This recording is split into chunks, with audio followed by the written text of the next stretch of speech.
Good afternoon, everybody. Welcome back. DeltaFi Wednesdays with the squad. We got the full panel here today. Robbie on the left, Crypto Messiah just next to him, and Gunny, and myself, RT, Random Task. Good to have you guys all back. How are you doing? Hey. Oh no, I'm doing fantastically. It's really great seeing the market behave in the way it is. We've been waiting on Bitcoin to kind of chill out for a second for a while now. Give us some crab market action. We've explained the crab market before. We've got a mascot for the bull market. We've got a mascot for the bear market. We need a mascot for when the market goes sideways too. So that is the crab. So we're going to hope, or at least I'm hoping Bitcoin crabs here, for a month or two, gives these altcoins some time to breathe.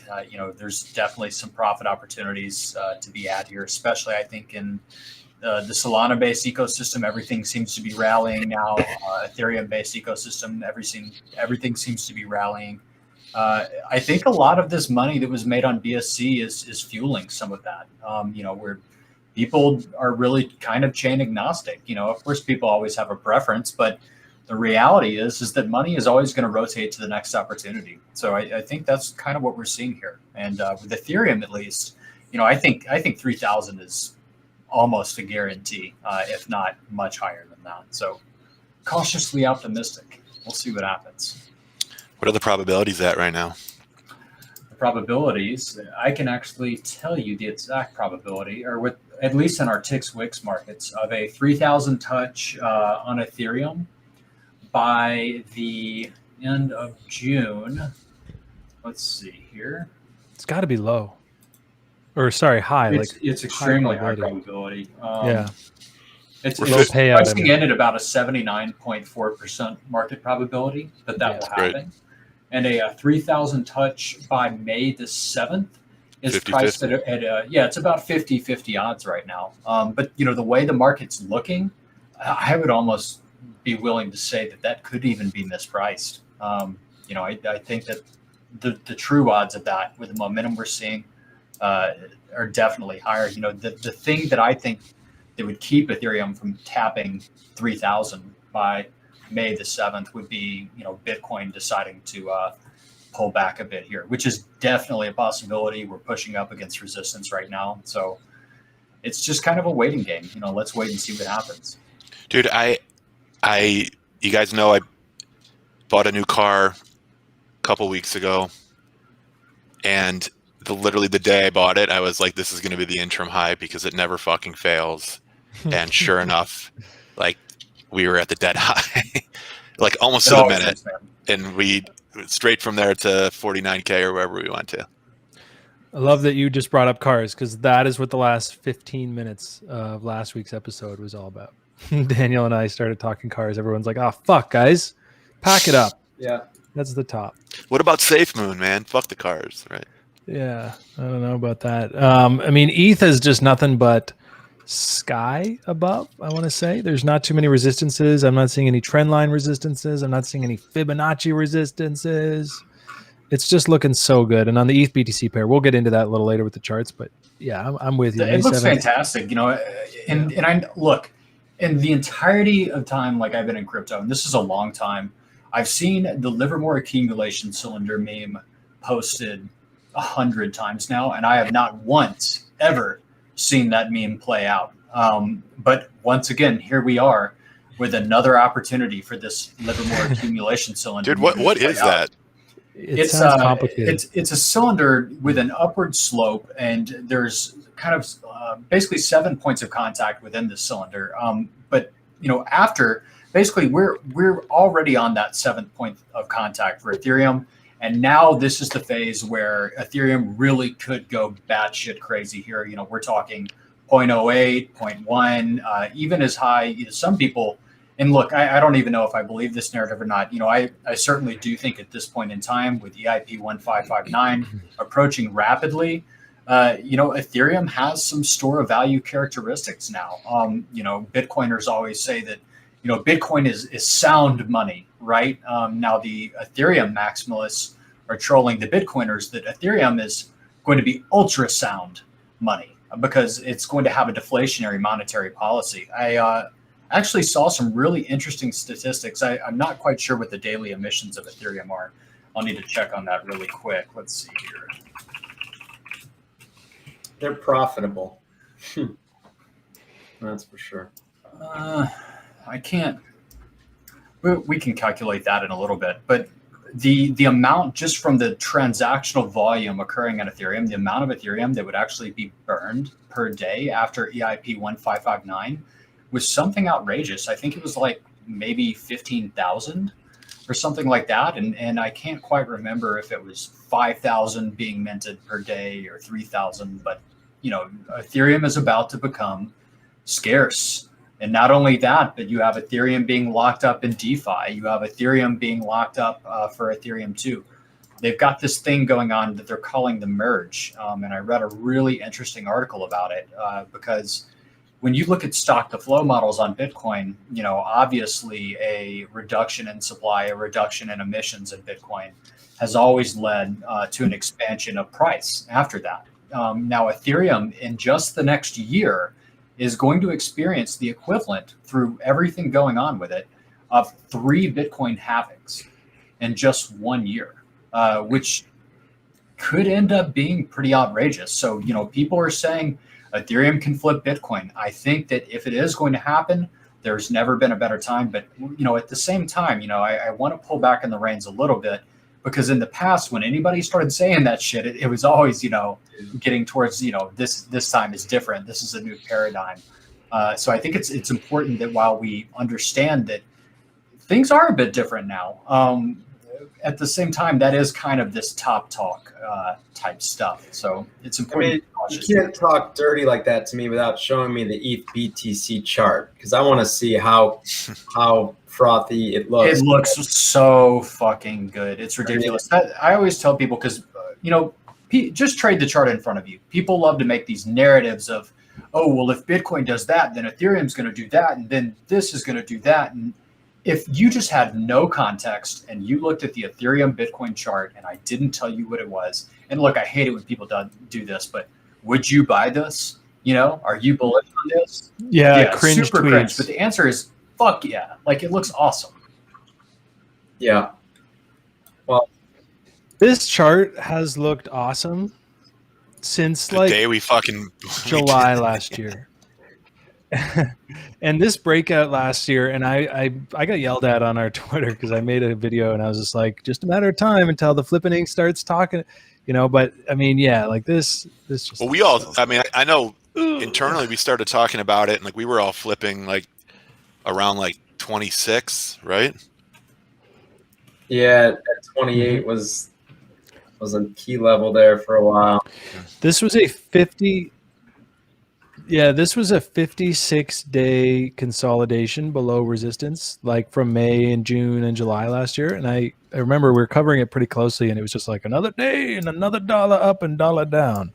It's taken its sweet time, but it's finally moving. I mean, really moving. It's broken the resistance. So every other resistance now is like a stop point. I mean, that's the thing. Like, I've literally never seen the Livermore accumulation cylinder ever play out. But there it is, and it looks like it's happening. Did you get 7 touches there? Yeah. If you look, and I'll show you where to start. You start at that bottom. I think you label number 1. Go to the last touch and then count backwards. Count 7 back. The last touch would be the bottom. Yeah. The bottom. Look at the last low in the bottom right. That would be number 7. Yeah. Yeah, right here. What a signal, too. That was the pump chaser zone we were looking at. So what are these levels? If Bitcoin just stays the same here and chops at 50, 60 grand, what are these levels? 0.1?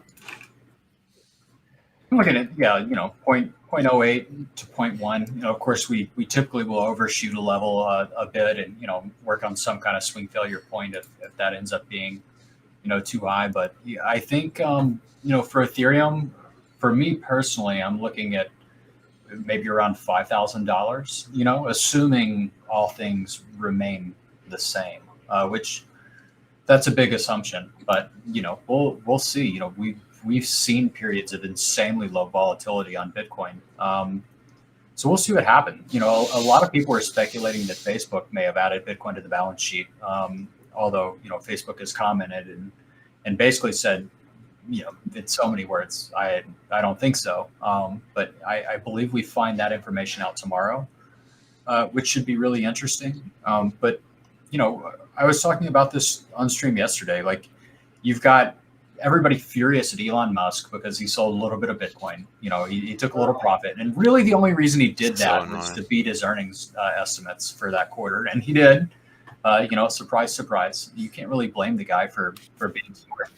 Yeah, it's like people because of always Bitcoin. say, well, why are you talking about Rook, or why are you talking about Bancor or this or that? Like, you're just gonna dump on me, bro. Like, yeah, but if you bought when I bought and you sold when I sold, it wouldn't matter if I dumped on you or not. Because you'd end up in profit. Yeah, I think the idea that it shows how liquid the market really is, that it is completely viable.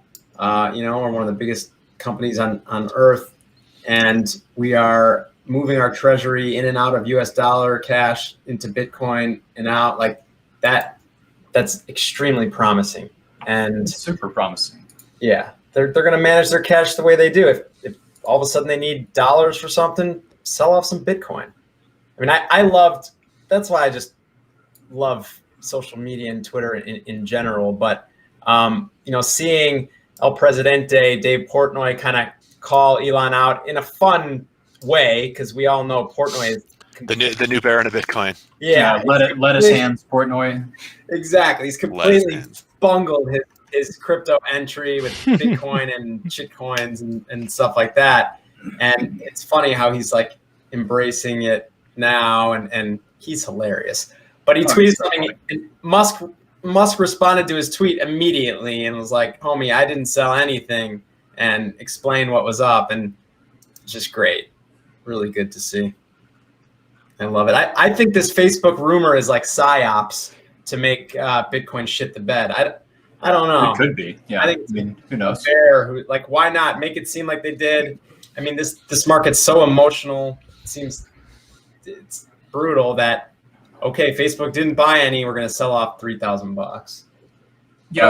Somebody in chat, that's guy has said, quote, quote, liquidity test, LMAO. And, I get it. It is funny that, they would phrase it that way. But at the same time, and to what Rob was speaking on earlier, like, it does show, it establishes the precedent here that, hey, guys, not only can you buy a shit ton of Bitcoin without really impacting the market too much, but you can also sell a shit ton of Bitcoin, without impacting the market too much. I don't see that as being bearish at all. If anything, it's just, hey, it's the proof in the pudding, right? This can be done. I don't see how that discourages other large institutions or companies or anybody else from coming in and getting a piece of this. Now, what I am very curious about, at what point, who's going to be the first to announce Ethereum on the balance sheet? I think it's coming, and maybe I'm crazy for saying that. But wait, I think the gaming company or the company in Japan, I believe, who's really been forward and progressive, I believe they bought Ethereum along with Bitcoin for their. They did. I saw that news announcement where they had bought, I think it was $100 million of Bitcoin. I didn't see Ethereum mentioned. This was an earlier one, and it might not be Japanese, but I think it was. They bought Ethereum as well, which I'm with you. I think that's absolutely going to happen. I mean, when you've got, it's guys like Mark Cuban talking about Ethereum and financial, empowerment and taking control of your money and doing what you want with your money. I just don't see how the right kinds of people don't start absorbing that information and start saying, well, hey, maybe I don't want to be the boomer, and invest this treasury in Bitcoin. I want to invest in the new wave. I don't see how that doesn't happen at some point. I love, like, part of what I'm thinking about now, after you get the news about, Tesla was able to unload a certain amount of Bitcoin at the end of March or whatever. I'm trying to think about how that moved through the system, right? Think about the OTC desk who gets the call. and they get the call like, oh shit, that was the master of coin over at Tesla. They want to sell $300 million worth. And then you're thinking about, is that guy going to then execute the order, get out of some delta, get out of some of his own positions, then he'll make the call to so-and-so, hey, kind of interesting, but I got a call from the master of coin at Tesla. They're selling some Bitcoin. And then that guy's like, holy shit, I'm getting short. When this comes out, that's a big deal. And that thing probably went through the system, and all of a sudden the shit starts to sell off because that's actually kind of... It is how it works. Yeah. Right. And I think... Usually like in the legacy markets, there's like what they call an axe. And like every day, if you're on a desk or like you're in a call around market, you generally know it's going to be some big commercial name or it's going to be it could be the fucking treasury in there. Who knows? Like depending on what the market is. But they're doing something and they're so fucking big that their sensitivity to price isn't quite, what ours would be. And they're going to be moving the market over like a day or a number of days to get their position off. And you never, when you're on the outside, like you're looking at charts. When you're on the inside, you're like, okay, Goldman's and they're selling today. Yeah. Yeah. And to top it off, like the charts did start, you lose one level, the charts did, it looked like it could roll over. So then you get, the info coupled with people who are looking at it like, fuck, I got to take this short. And boom, all of a sudden you're down at 48,000. And now people are calling for 40, for 35. And then it starts to get nutty. And then literally a day after the, we kind of bottom out, you get the news, Tesla sold off 10% of their, and then it's like, okay, we'd already bounced. Like it just kind of, that's how it tends to work. But it's great to me. I honestly love having Elon Musk, the wealthiest person on earth. He's a fucking wizard. He's a genius. And he's also, I think he does a lot of the right things. He's out there for sure. But to have him really like participating and like you can tell by his tweets, he's thinking about crypto and Bitcoin a lot. That's fucking bullish. I mean, every day, yeah. Every fucking day, it's on his mind. Like literally, he's thinking about it. That one image that I could just hear him calling his like assistant or whoever, take this picture and put Bitcoin on her butt, and me being a monk trying to say, it's hard to stay away. Like that's hilarious to me. I love it. Well, it's funny, we actually know Mark Cuban's Ethereum address, and you can literally, whenever you want, take a peek at what this guy is doing. We all know Mark Cuban from Shark Tank, multi-billionaire. Like the fact that plebs like us can just look in and see what the fuck this guy is up to is incredible.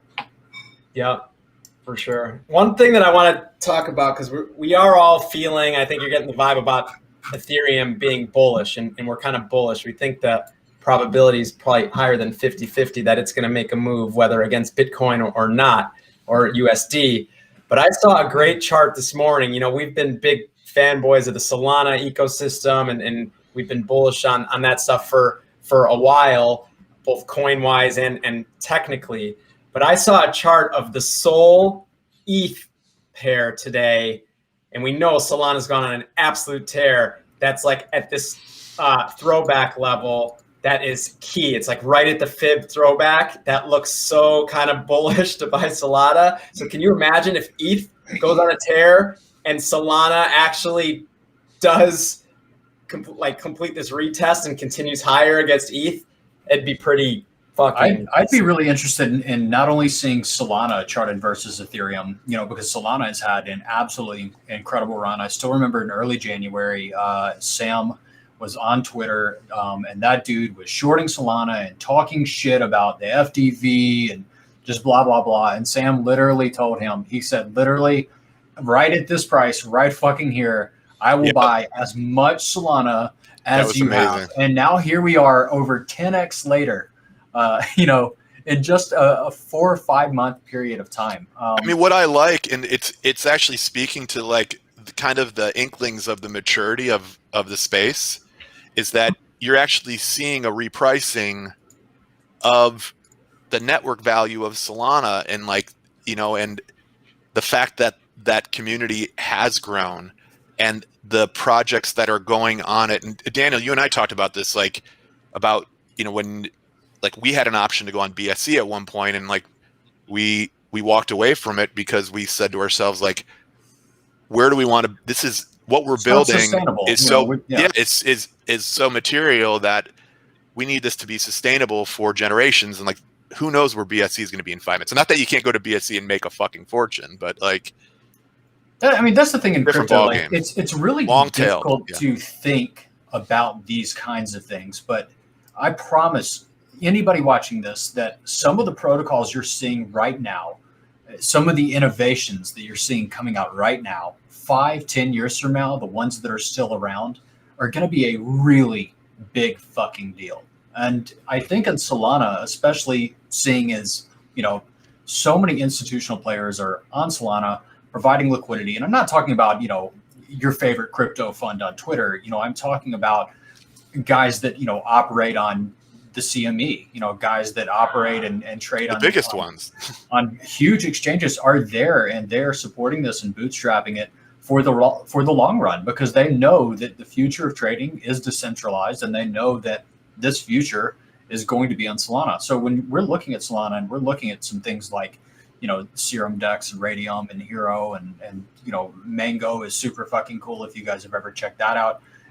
We are seeing what could be literally the future of finance. You know, we could see tons of high throughput decentralized applications running on this. Well, and that's its place right now, right? Like it just makes sense. Like you see the projects that are on there are, I mean, maybe it's just where it's at in its evolution, but like you're seeing very few kind of fly by night projects pop up on Solana. You're seeing like meaningful material projects that are you know, that are positioned themselves to be here for a long time. So, which is really cool. It's refreshing to see after getting into things like Binance Smart Chain, even with the Uniswap hype in the summer, you get rug pulls left and right because scammers, fraudsters, shitty, you know, team, whatever, anon, they're attracted to quick, dirty, easy money where they don't even need a white paper and they can just publish some code and they'll get their 100x and they can dump.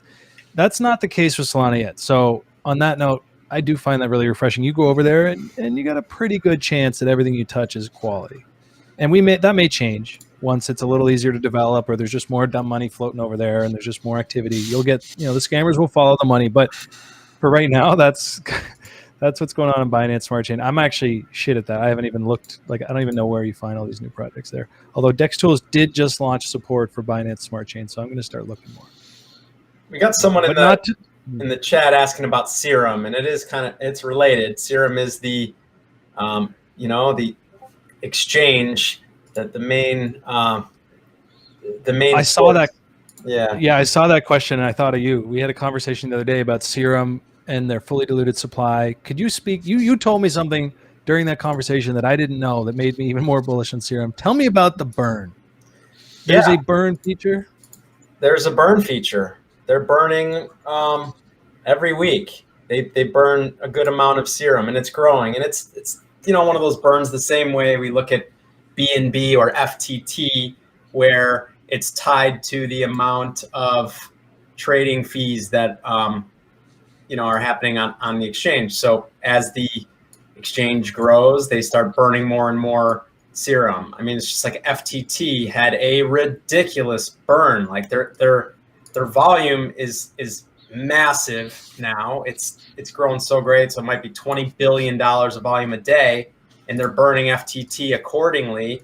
And so you're getting like millions of dollars of tokens burned, and it's taking a lot of tokens off the market, period. And so that's the same idea with Serum. Serum has, you know, they do have the fully diluted valuation is what everyone's like pounding the table on. If there wasn't the fully diluted valuation thing with Serum, I mean, it would be so much higher in a circulating market cap sense. I mean, clearly there is a maximum supply of 10 billion Serum, So that number looks like, oh, it's 100 billion fully diluted. But you got to look at the schedule with which those tokens are released. Anybody who got in on like the private sale or the pre-sale or the initial sale of Serum is locked up for 7 years. It starts to unlock very gradually after year 1, which I think is in September. But then it's a drip every day for a certain amount of time. And that's a long-term commitment for, to be a participant in a network like that. Yeah, no, that tells you two things, right? One, it's programmed to be a slow drip, sure. But two, it's the type of investor that is willing to invest in something at a 7-year cliff or 7-year vest. Yeah. So it's not necessarily the door crashers that are going to be like, we got a little unlock, dump it all, flip it. Yeah. I'm a huge fan of the 7-year lock. I know we've talked about that before. There's like a serenity to it. You're just kind of like, oh, what's And by the way, right, we talked about that, and like really, what it does get you vested into becoming a part of the community and really like thinking about it long term, like kind of zooming way the hell out. The other just flat out fact, and I would debate anybody on this, is that if I had to take the 5 people that I know who have hands down become the wealthiest from crypto, are actually the people that never fucking sell. They just buy dips. It's like so rare that they ever sell anything. And like it's proven out, obviously. Like, I'm learning that the hard way and then slowly the easy way. Like lettuce hands. Totally, yeah. Like after the bear market, everyone learned how to be lettuce hands, and now it's all like, wait, we're supposed to be holders again. Holding is cool. Trust swap. Jeff Kardikis came on the stream in January. That guy has built a DeFi powerhouse, and I was fortunate enough to have a pre-sale ticket, and I did really well. I was like, 42x, nice, dunk it. Wow. Sold my moon bag at 360x, feeling like a champ. That thing, it's not even been a year. It's up 1,000x. And I don't have any. That's insane. I love you, Jeff. I don't have any. So, and there was I have a stone-handed buddy who held. I mean, he made incredible eye-melting things. So I'm learning now, like Moonbag wallet, and I'd love to like use Trust Swap to like lock it, like lock my liquidity, bro. Like give me like a 5-year cliff. What are the hands like of our proud producer, Pooty? Lettuce? He's a hit and miss, man. Sometimes I turn around, he's like, oh no, I sold that yesterday. But then like there's like an old bag. We bought into ZCN, Zero Chain, back in 2018. He never sold. And it came back to pre-sale, like it came back to ICO price like 2 months ago. So yeah, he's not bad. Producer's got some pretty good hands. Stone hands. Yeah. Sammy Stone hands. Like real quick on Serum. This thing was such a beautiful setup, and there's always 2 parts that I get excited about. 1, okay, analysis was bang on. 2, we shared it. You can tweet it out. You can say, okay, good example, and we got it out live, which was this right here. While BTC was dumping, in the midst of that dump, there was this little spike, which I know you like to look at, Rob. You say, oh, like somebody just bought $8 million on Coinbase or whatever. This was on FTX. Which you have to be looking at FTX, and you should be for something like Serum, aside from the fact that it's the most liquid exchange, almost, if not for sure. I haven't compared directly. But we talked about this the other day. FTX is slowly becoming like where you should chart if you're looking for the highest volume. On Binance, this was not the same profile for volume. But if you look here on FTX, as Bitcoin dumped, as this came into the puncture zone, the volume was rising. And like what an incredible signal right down here at $5.60. We're speculating like, well, that doesn't look bearish at all. That looks like a launch pad. And then 2 days later, it went way faster, way further than I Are we even going to thought. see in like 2 weeks from now that so sick. We're going to find out that Elon moved 200 something million of balance sheet out of Bitcoin into Serum and Solana. Well, speaking of which, what do you guys think the probability is that, as Bitcoin recovers, gets to new highs eventually, presumably, that we see some companies come out of the woodwork and announce that they bought that dip? What's your probability on that? I think you'll see a lot of influencers. Good traders like to get in at at good prices. I mean, if they're eyeing it and they're motherfucking it when it's 62 and they're almost going to FOMO, thinking, all of a sudden they're sold on it. They're like, this thing's going to fucking moon, go to 250,000, almost going to chase the 62s. Kind of, they stay patient, lay off. When they see that dip back down to 50, 48, and they've got some levels there, that's when they're like, it's go time. Like, we're putting... Which also like kind of supports the super cycle theory, right? Like, as this becomes more and more the norm, like pullbacks are gonna get met with capital. Yeah, agreed. Yeah, agreed. But you still they'll get met with capital. You could still see that weekend blip to 36,000 on a liquidation mess, but doesn't mean that anyone was really able to buy it materially, But yeah, I think that institutional piece, that there's a lot more money out there looking for better places to park, where they feel like they miss this. I mean, I have a close buddy who said, this really, really smart hedge fund guy I know, he was really anti-Bitcoin, and he just told me he's waiting for it to get back down to 20,000 and then he's buying it.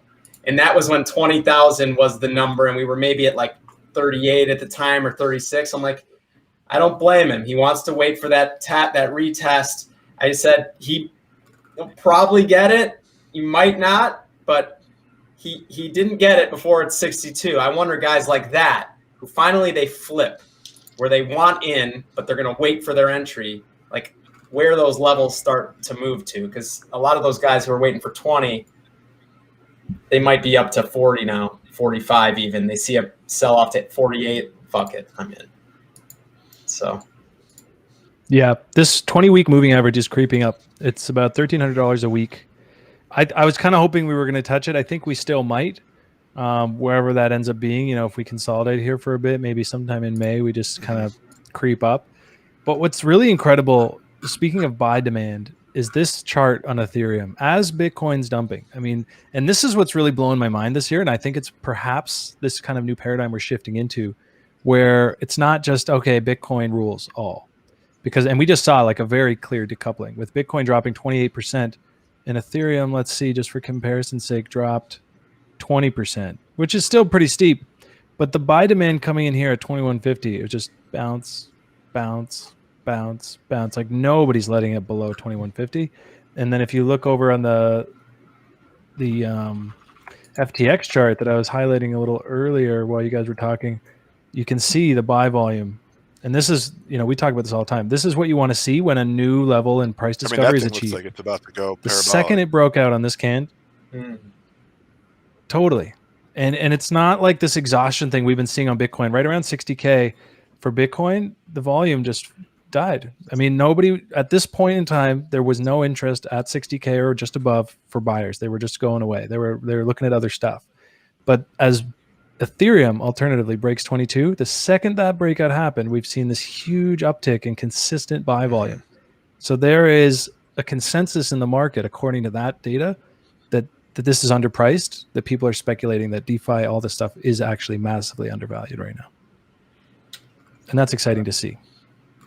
I love it. So I think we have an air gap up to 3K.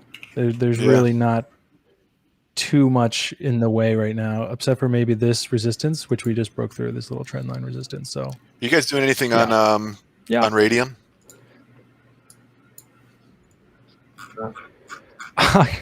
I'm stuck, man. I tried to unstake my Raydium. It's in like a Soleil wallet with a Ledger Connect, and I can't get it out. I'm trying to move it to like a straight Ledger wallet. It's actually stuck in the solid wallet? Yeah, but I can access the wallet. I even sent like one Solana just to like test it, one Sol, but it won't unstake. I think there's some pop-up blocker. I don't know. I spent way too much time trying to get through. I'm not smart enough for that, but it's there. It's staked, and I have the private key. So I'm like, fuck it. Maybe the world's just telling me to stop touching your Ray, man. Just chill. It's still getting rewards too, so I'm gonna leave it. But yeah, so Ray looks really good. Yeah, speaking of Ray, that thing, moon.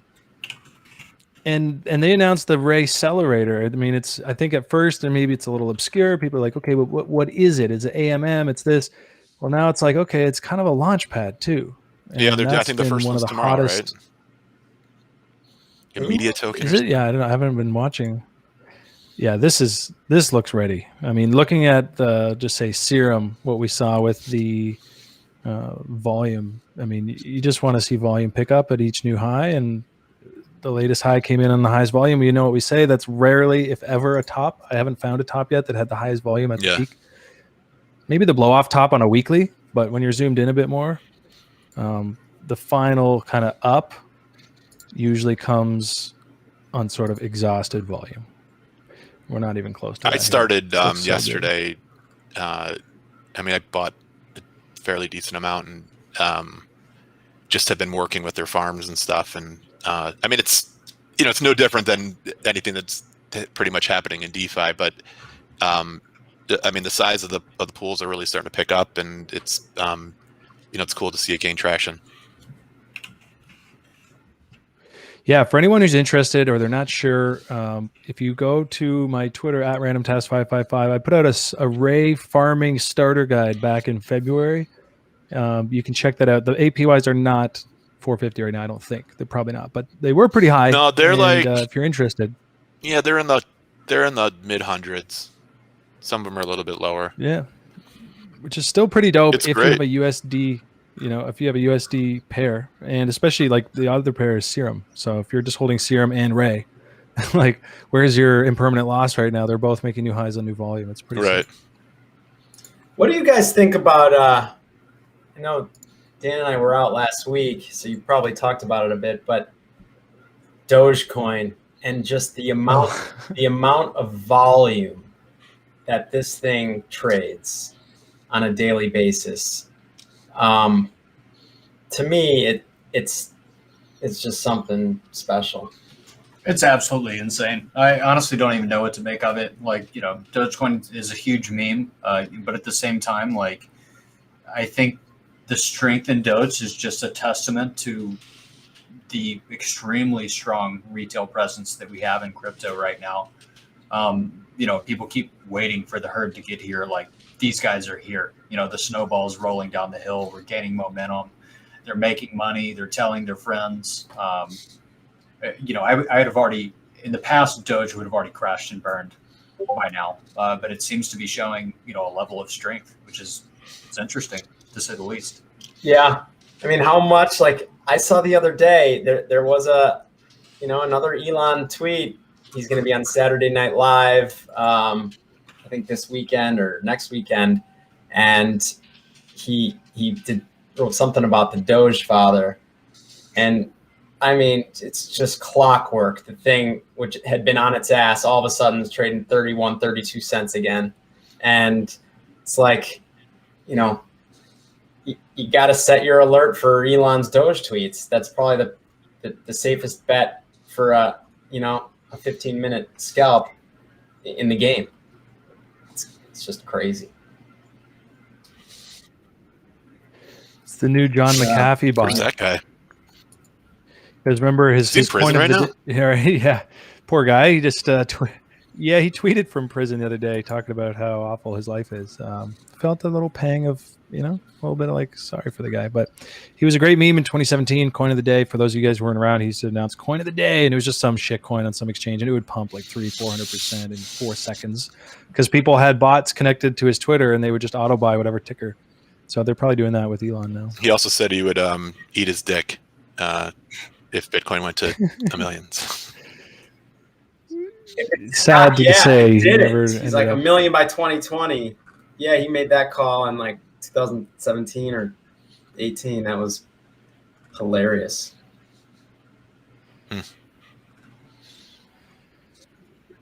Doge to $1 probabilities. I mean, that's the meme target.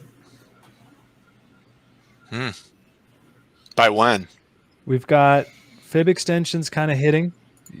Yeah, well, that's the question. We could probably throw a GAN on here. GAN is like the answer to your when you're trying to do TA. That's the best I got. But this thing has been respecting fibs the whole way up, which is kind of what you'd expect when there's basically a complete absence of fundamental valuations.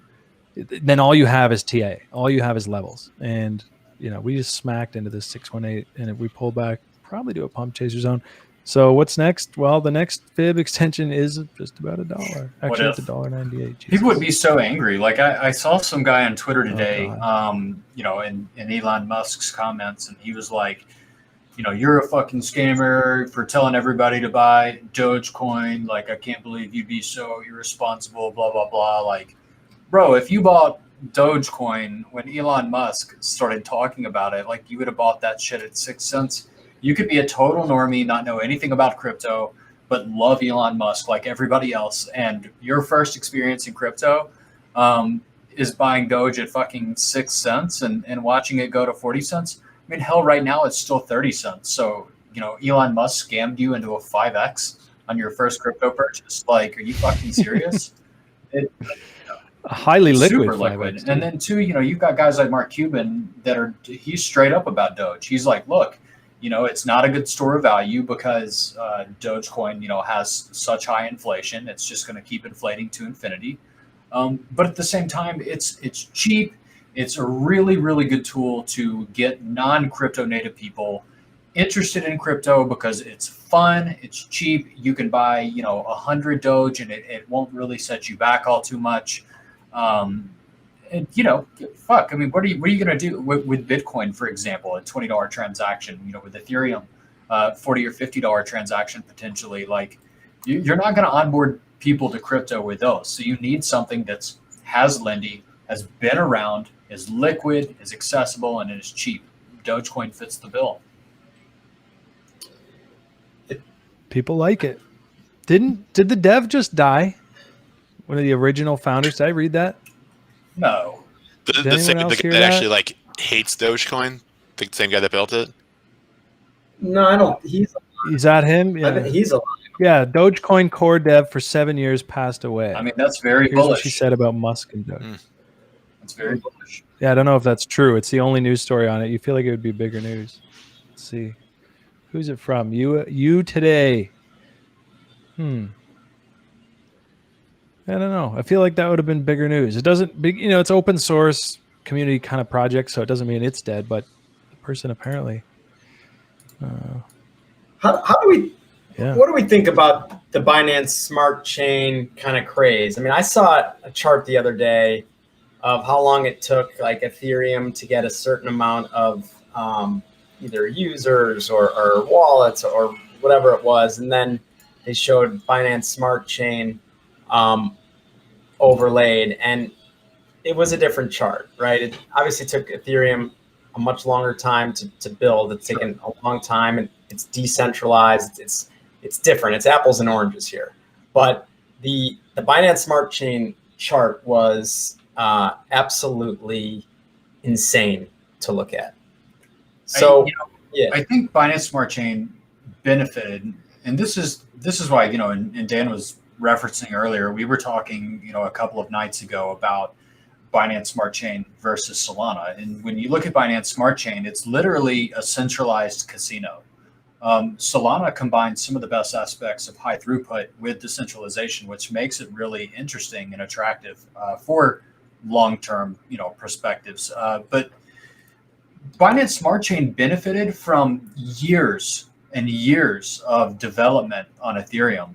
And because it's basically Ethereum, but with a Tendermint backbone and on 21 nodes, all they had to do to really kick this thing off was to just copy and paste all of that 2 years of work, 3 years of work on Ethereum on smart contracts, literally copied and pasted over. Isn't that Binance's strategy for fucking everything they do?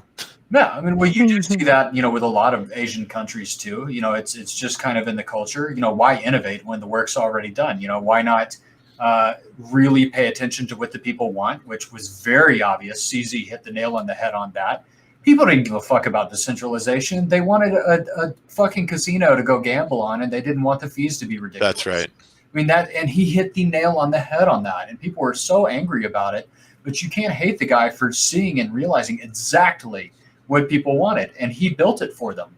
And then copy and paste all the innovation, the work in DeFi and on Ethereum over the last 3 years over to Binance Smart Chain. And now you've got a casino with all the shit Ethereum has, right? That's faster and cheaper. And then in addition to that, they put up $100 million development fund.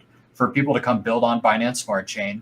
And they bootstrap Binance Smart Chain with the Binance community, which is probably the largest exchange community in crypto in the world. I mean, by a large margin. Well, I think that was the key. They had a turnkey, multi-million user. People start making community. Crazy fucking money, and you know, because it is cheap, you've got, you know, a lot of Gen Z Zoomers, you know, getting in with their $1,000 that they got saved up, and they start making money and telling their friends. You know, Binance Smart Chain, as opposed to Ethereum or Bitcoin, really took off on TikTok. You know, which I think was a huge driver to Binance Smart Chain's success. But at the end of the day, you know, even now with the current loads that they're experiencing, Binance Smart Chain is having issues. It's having slowdowns. It's already not scaling. It's not necessarily at capacity, but there are periods of time where the network is essentially unusable, and the software running in the network becomes unstable because it is just straight up copied and pasted from Ethereum. Right. And that software, that node software, isn't necessarily designed to handle what's happening on it right now.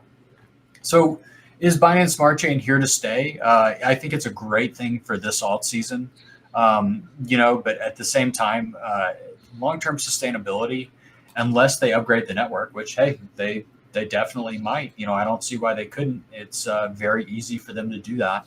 It's not going to have long-term staying power whatsoever. And if you actually look at that BNB chart versus Ethereum, it does look like the top is in on that. You know, it looks like the chart's dumping pretty hard.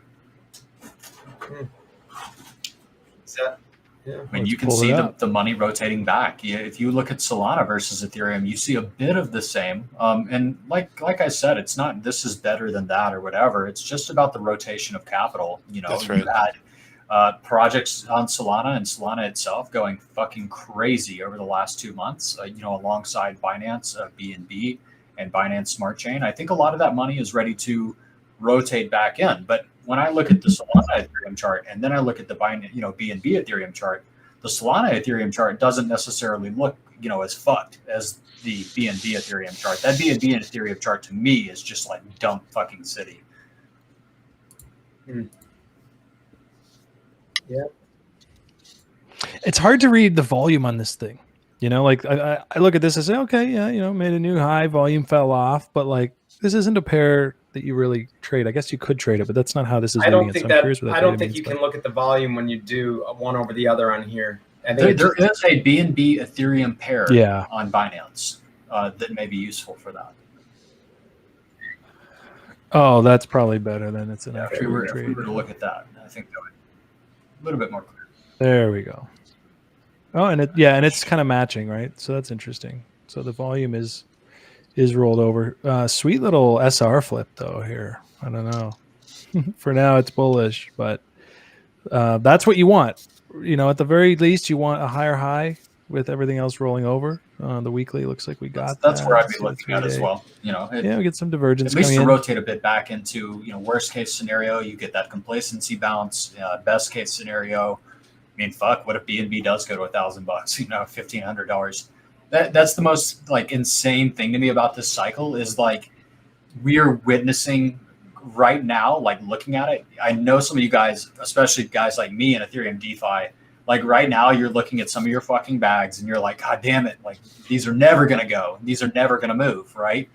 But at the same time, like I still remember feeling that like that in 2017. You know, I was in coins that weren't necessarily early movers at a certain point. You know, Decred was an early mover, but what I rotated into were not early movers. And what ended up happening is the market exceeded my expectations by a factor of 10. What if, and I hate to like, this is a bit hopium, right? But what if, you know, we are in the environment right now where in the next 3 months, your net worth is going to go 5 to 10x. It's hard to even fathom that happening, but I wouldn't necessarily write it off with the amount of money that's being made on Ethereum right now, with the amount of money that's been made on Binance Smart Chain, with the amount of money that's been made on Solana, even on Bitcoin. There's this hot ball of money and it's just rotating and rotating and rotating. And as long as new retail keeps coming in, new institutions keep coming in and buying this shit, I mean, we could really see things pump to extreme bubble valuations, like straight up .com level, like crazy shit. You know, we've already seen that somewhat on Binance Smart Chain, but that money bounces around and it rotates around. The craziest thing is always the things that move later on tend to pump like crazy because everybody has made so much money and everybody is so greedy and they're so willing. I mean, that's to follow and so confident. Right. Isn't that how it worked in crypto? It's always kind of worked like that. It's like the weak hands, the not as strong traders transfer their money to better traders who accumulate and then rotate. And eventually it all ends up back into the blue chips. And then like that cycle starts over again. I think Doge, you know, we touched on that a little bit on Doge. It kind of produced the same type of,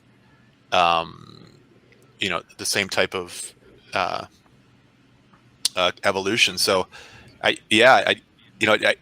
always laugh, like Rob and I talk about, like, you know, a good way, if you want something to go higher and you've been sitting in it forever, like sell it. Get out of it. The second you get out of it, it'll go, because like psychologically in your head, if you're sitting there thinking like, I can't take it anymore, like this money's dead, there's literally that like 9 times out of 10, that's always the point where it's going to pivot and go. Yeah. Do you want to see the sickest example of that? Here, Rob, you make your point, Rob. I'm going to find I got a real good one. I was just, this is one of the most critical parts of trading. The emotional aspect of it and psychological aspect of it is tremendous. I mean, it's the mental games, the mental strength. That's why I think some of the best just pure traders these days are pure systematic. There's no emotion in it. It's literally their systems, their algos, their machines that tell them what to do. You know, not everybody has access to that sort of system. But, you know, when we're trading here and when you're managing your money, it always feels the best near tops and feels the worst near bottoms, no matter if it's a long-term top or just a local top. When you're thinking, no, should I sell some here? I don't know. Like, and then you end up selling the low of that little local move because it's there where like you get that max pain, max negative feeling of not selling some off at the local high. And you get that. It's basically what forms like tops and bottoms for longs and shorts. I literally used to like over position things, especially if I was buying like trying to, like, if I was knife catching, I knew we were like close to a bottom, or there was news that like was pending or just kind of hasn't worked its way through the market yet, and like almost buy a little bit extra. Just it was like my own way. It was like my own way of saying like, okay, I'm just going to give it back to the market a little bit. Right. Just here's a little taste of it. Like just capitulate. Yeah, exactly. Throw a sacrifice to the crowd. Like literally sacrifice, a little bit of money just to do it. Yeah, absolutely. Now, for a little perspective on this, you know, Messiah, you brought up an interesting point. Like sometimes right at the darkest point, you know, you got your bags, you got to kind of stick to it. Ethereum had a good year. It was the new fun toy in 2017. A lot of people look back to say, oh, 2017, I wish I was there. I missed it. It was so easy. 1, 2, 3, 4, 5, 6, 7, 8, 9, 10, 11 weeks you watched Ethereum bleed when Bitcoin was making its run to 20K. It was ugly. And on this last candle down, it was like the puke. Everyone just said, I've had it. I'm so sick of all these, you know, BTC maxis spitting in my face because I just keep losing money. And right after this happened, it just reversed. And that's really where you had the most kind of insano blow off top. And the coin that really stands out to me with regards to this is, oh God, I went back way too far. Oh, ruined the story. Basically, this replay was supposed to, no, it was December 7th. December 7th was like the low for the, oh God, I had so much time to set that up. December 7th, 2017. Yeah. The hell. So this was the blow up of Ethereum in the spring. It's kind of what people speculate we're about to experience this year. It was right here into December 7th that it just puked after making everyone excited. And then it just went and melted faces.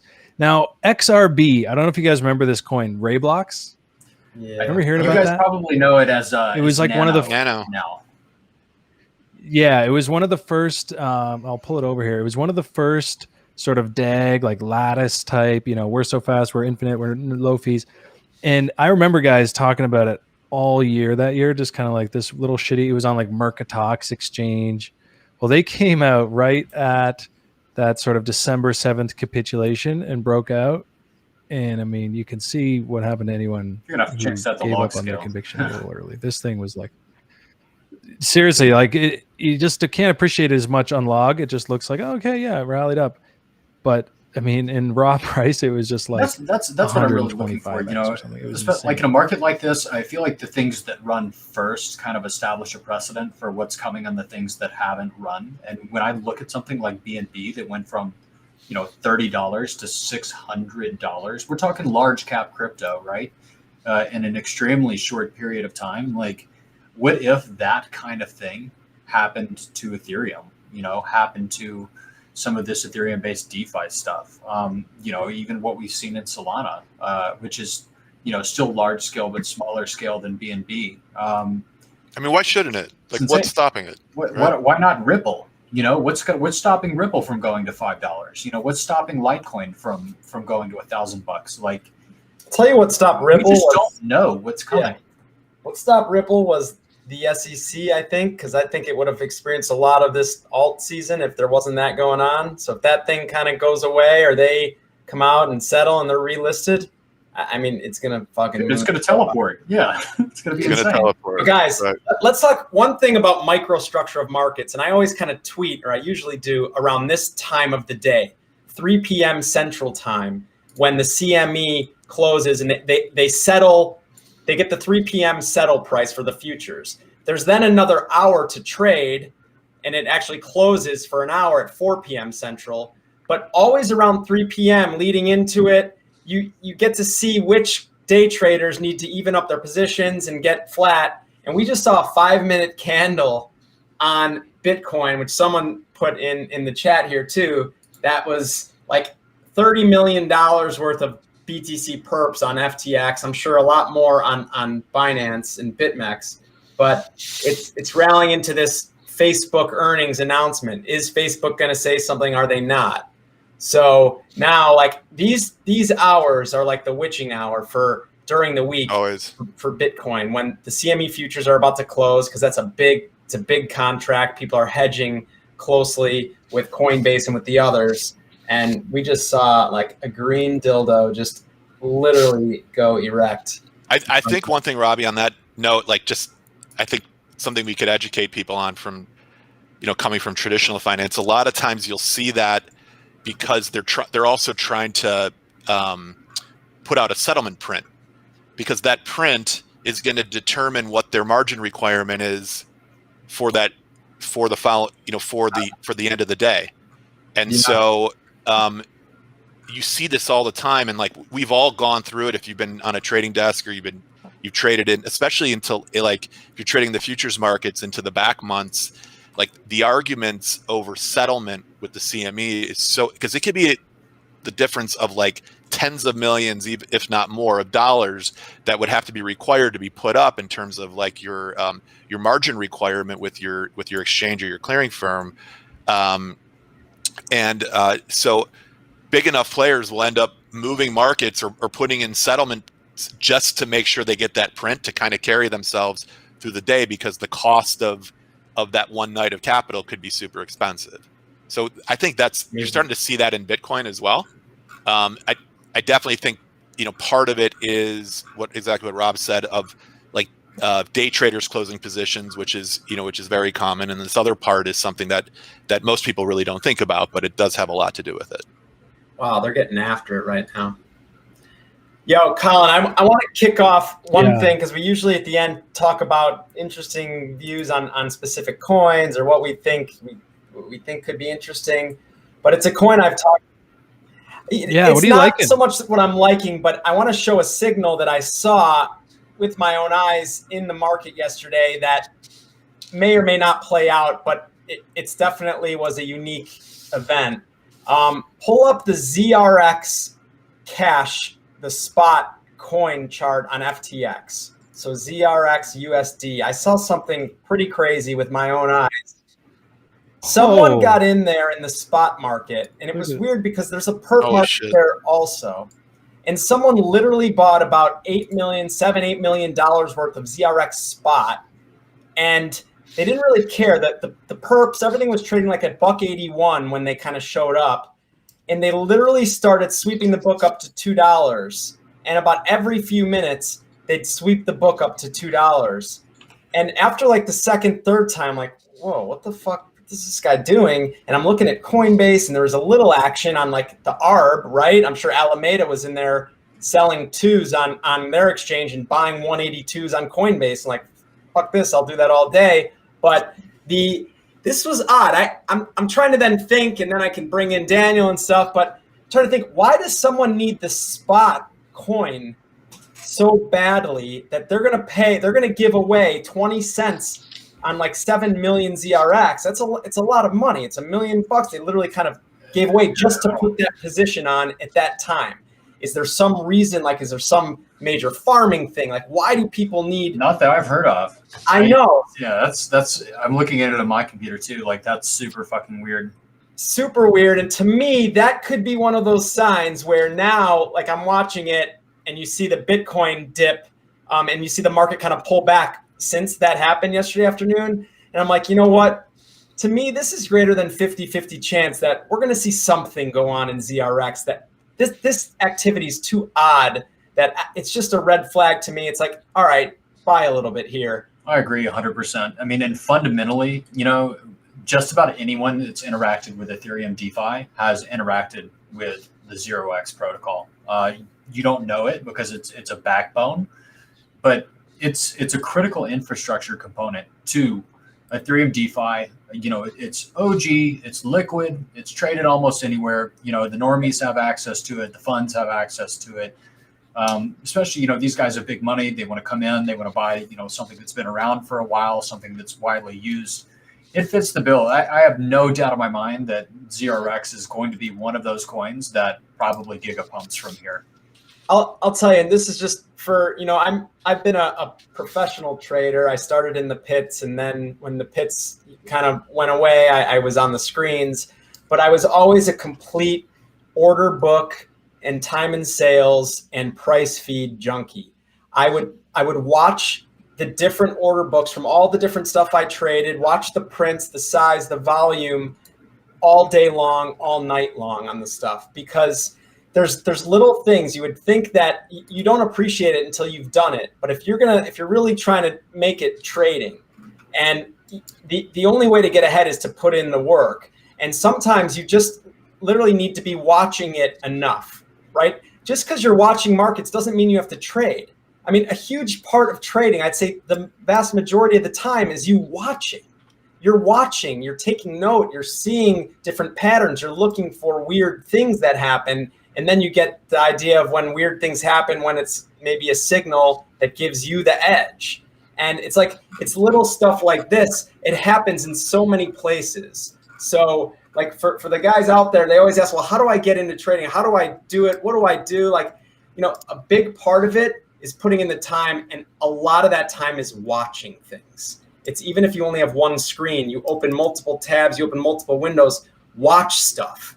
You'll be surprised that even with your eyes, when you can see people doing aggressive things, and you start to get a feel for when the right people do the aggressive things, when you should be following them.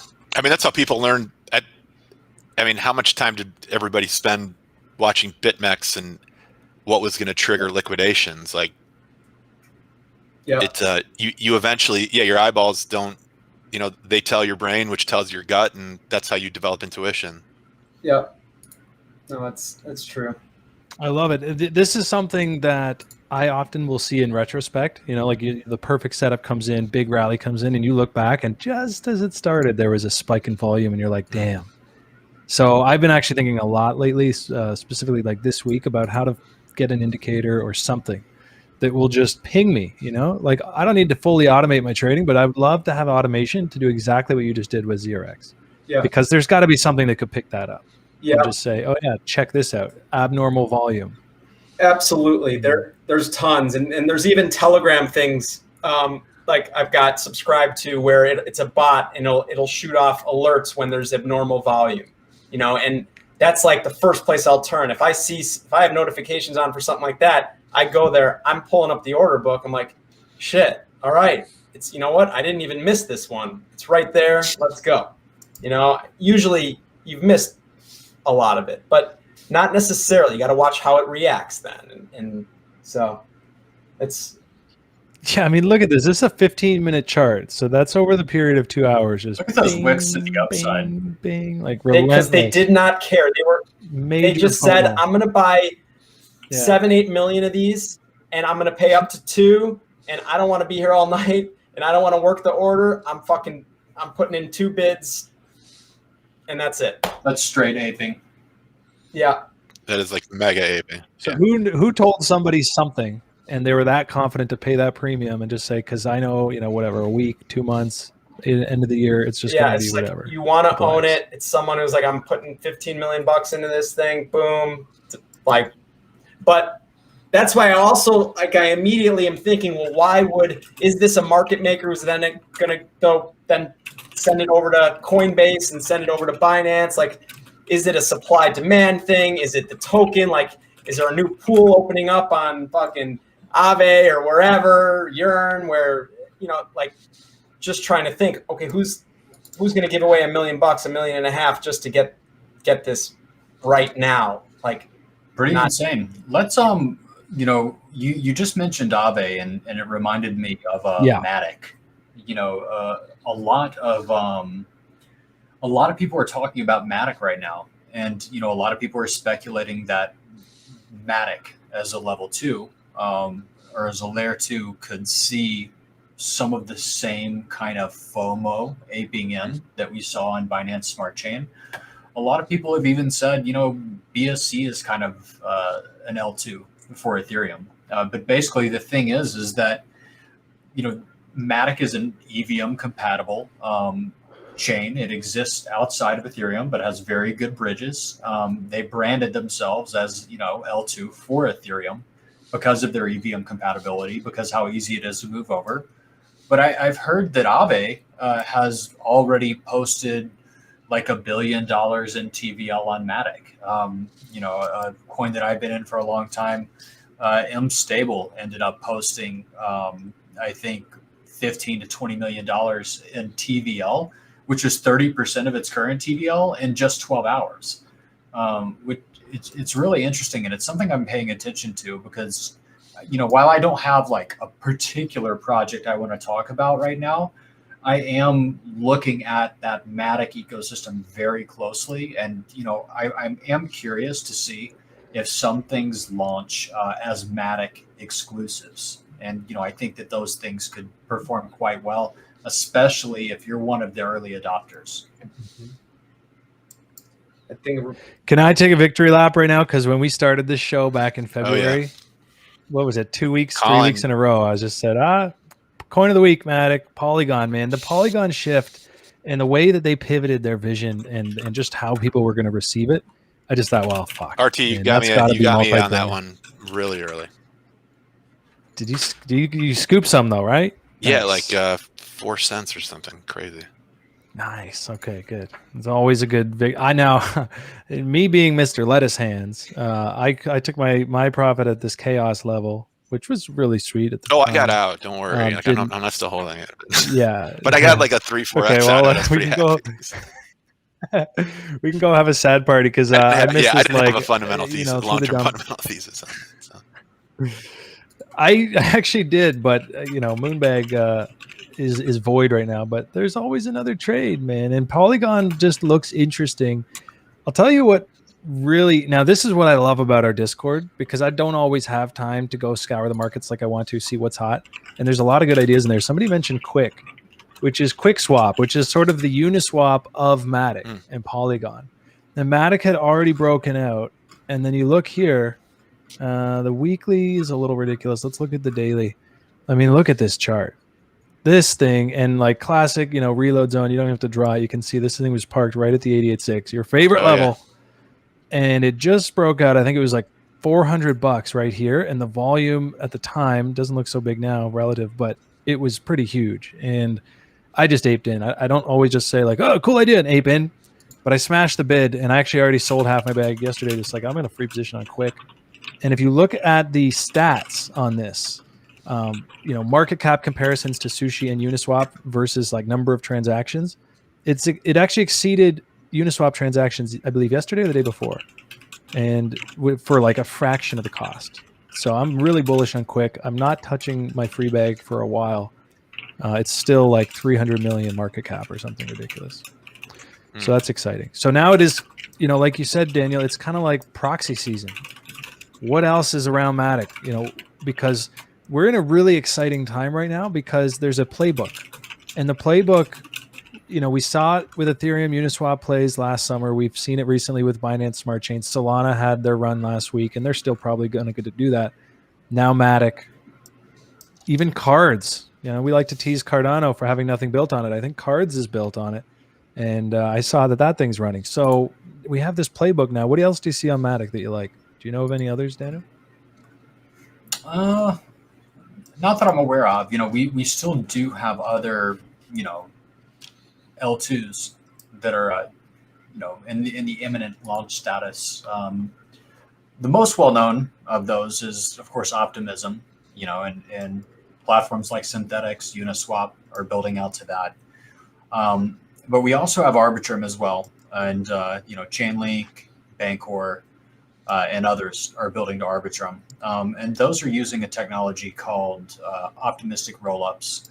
Now, Optimism uses something called single-stage rollups, where Arbitrum uses multi-stage rollups. Arbitrum requires less gas. But the interesting thing about these is they are actually true L2s to Ethereum, whereas Matic has its own nodes. It uses a DPoS, or delegated proof of stake system, to secure the network.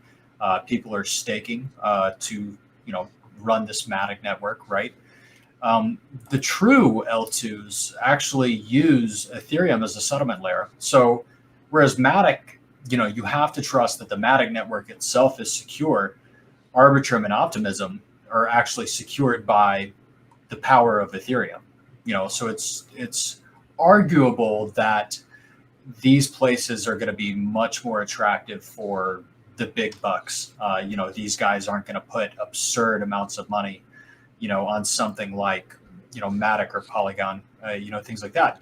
At the same time, we're seeing Aave with $1 billion in TVL on Matic. So who fucking knows? But I am excited about those. And just in terms of straight up like EVM compatible side chains as well, there may also be similar opportunities in Phantom. If you guys are familiar with that, it's EVM compatible and it's extremely cheap to transact on. So I would be paying attention for new projects popping up on Phantom as well. Yeah, I like Phantom. It's another one of those DAGs. High throughput. Super high throughput. We just witnessed the pump and dump of Facebook not adding Bitcoin to their balance sheet, and they literally they ran it up, ran stops, and then ran it down. Let's see how it performs here, but it literally yeah. Is that what this is? Yeah. Oh. It's on. I mean, it's not a, the funny thing is, and this is what I love about analysis, is like, okay, there's a fundamental there. There's a technical there too. It's amazing how many times those line up. Put in a high right at resistance, sweep the high, no news, dump it. And people will say it's this, it's that. But if I'm doing TA and I'm watching this thing, I'm just thinking, well, there's our path, which is pretty standard if we do have to come down here and then we end up in where I kind of expect us to have our next opportunity for the bears to make a stand up at the range highs, short reload zone, CME gap, all that kind of stuff. Wow, so we'll see. That does look like a nasty sweep. This was a half hour that was special. This is a special half hour of Bitcoin trade. Holy shit. That is I mean, zoom in. Go to like a 5-minute chart on Bitcoin. It's something to behold here. Oh This yeah, this is Arthur type of stuff.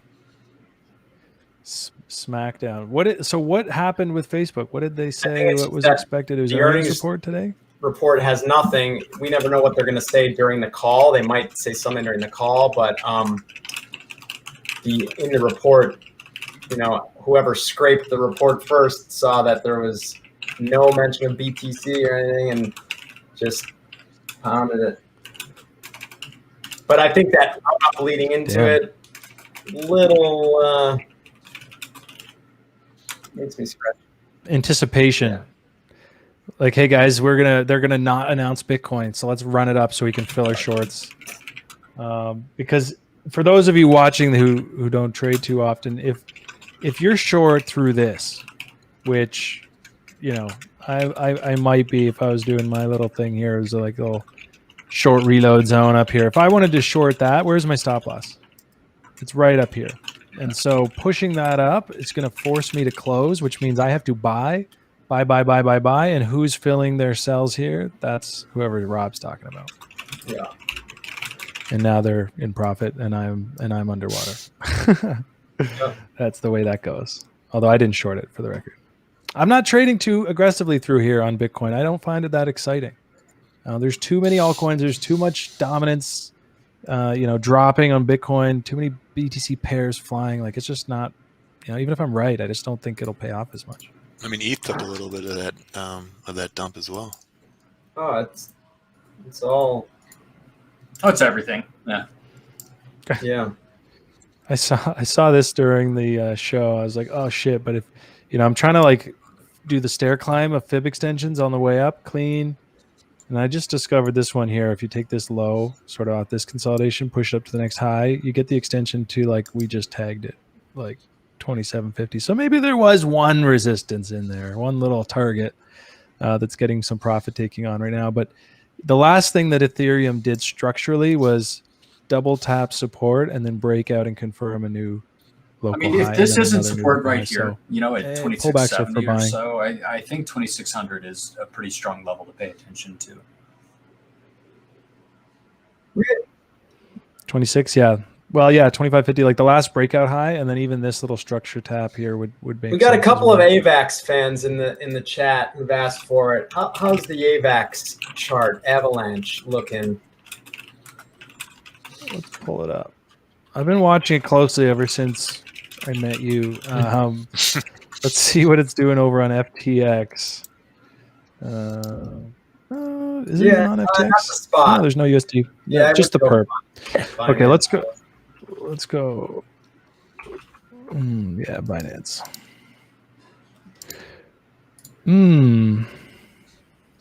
Well, I'll tell you what. It just tagged the reload zone. Did it tag the sweet spot?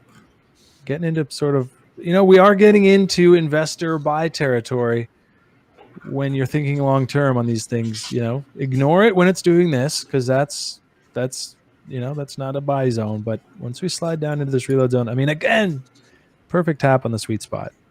Imagine setting bids on levels like the 702 as an investor. You can find, if you can find the plan, find it in yourself to have a plan to draw these kinds of things up, very basic TA, and just start buying things when nobody's talking about them. Who's talking about AVAX right now? In the smart chain, smart contract. I have heard from a few people. So this is, and I'm not very familiar with AVAX myself, other than, there's DeFi being built on it. But I've heard from a few people that AVAX needs more developer activity. They need more apps built out on it. They need to get honestly, to bootstrap something like this, you have to Ponzify it. You have to get these new projects in. You have to create wealth. Because that wealth has really, really strong, effects on a network's growth. Because, people align incentives. People build the community. People get the word out when they make money. People build new things when they make money. So you have to, just like Solana, you've got all these new projects coming out, and there's a lot of people now that have moved their balances over to Solana because new shit on Solana pumps. It just does. Just like you have something new and cool that was released on Binance Smart Chain, it was going to pump. It was almost a guarantee. Yep. Yeah, I don't really know of anything built on AVAX yet. It seems kind of early. They had that swap protocol. I always forget the name of it. Tried to ape in early, but never got around to it. Pair something. I feel like it starts with a P, but that's a terrible way to. No, we got the terrible segue. We got Somebody's the asking for. Sorry, Robbie, go ahead. Yeah, no, Blade Runner and another AVAX guy. They're saying there are a bunch of live projects on there. Yeah, like I said, maybe there are. I hadn't really heard of them. Well, that means that they got to do more talking. Pangolian, that's the Uniswap clone, I believe. And they said they got a multi-dex, all that kind of shit. Somebody did bring up something interesting. Pangolian. How about Atom? How about Cosmos? There's a lot of development going on in that ecosystem, and I feel like it's something maybe people could be sleeping on. So I would be interested in seeing that chart as well. I've heard that from a couple of other people. And Cosmos suffers some of the same problems as Solana, just in terms of things being long tail. It's not EVM compatible to my knowledge. So if you want to come in and build out on Cosmos, you're going to have to actually innovate. You're going to have to build new shit. You can't just copy somebody else's shit. Mm-hmm. Anybody looking at Oxygen? Yeah, it's looking like so. Yeah, I bought a bag 2 nights ago. So I just saw a post What's it doing? from Blue Kirby YFI. If you guys know him on Twitter, he said "fuck Fox News," and it's got a screenshot of them saying that Facebook is rumored to hold Bitcoin. Yeah, that was earlier though, and that's why Okay. that was when I said it's like probably psyops. Some shorts trying to plant that. Yeah, they're going to own it, and then knowing that they didn't, and then we're going to Let it rally out, fill the ass, Yeah. and then call the Bogdanovs. Yeah. Exactly. Seriously, and this was them. So whoever funded that Fox report, and I saw that rumor on 2 other spots as well. I actually mentioned it I mentioned it in our newsletter. It's like, I'm hearing rumors about Facebook having maybe bought the dip, but we'll see what the earnings say. But so we all watch them just execute that trade. That's pretty sick. Atom looks okay. It's ranging. It tried to break out. It looked really good. Bitcoin smacked it down. It didn't have enough strength in it to just hold its own. And, this range, though, is building strength. And it's exactly what we saw down here. And it even broke out once or twice, got smacked back down. But once you see the volume breakout, which I guess arguably you saw here, a little bit of a fake out. But really what you want to see is that volume. And then for me, I could just park money in all these consolidations, feeling pretty good about the future of this market. Or I could be selective and wait until I see breakouts, consistent rises in volume, and say, okay, here it comes. And then you get your next leg. And you can usually target the top of that next leg with something like a chaos level. Let's see where it comes. I mean, did we sell the top? Oh, maybe. Look at that fucking thing. Whap! So what does that look like over here? We're consolidating. We've got our tight range. If and when this comes in, some consistent uptick in volume. I'm not really seeing it. Just a lot of noise here. Maybe a little bit here. Not quite. Maybe we draw a little chaos up here. What's that next leg look like later this year? Maybe. Oof. $50, $80. Would that be considered a big cup? There's 107. Would it be considered a big cup and handle if that thing completes, or is a cup and handle more like on a reversal type of? No, it's a continuation pattern. It's cup and handle being sort of like, okay, I'm trending up. I got stopped. I didn't go down quite as far. I pushed up, and then you break out. And so there's your cup, there's your handle. And I'm sure there's some way you can measure what that breakout should look like, measured move. But I don't really trade cup and handles as like a cute name for a setup. Mm-hmm. But it's just what it is it's the same old thing we always look at. It's market structure, right? It's a low, it's a higher low, it's a higher high, it's a breakout.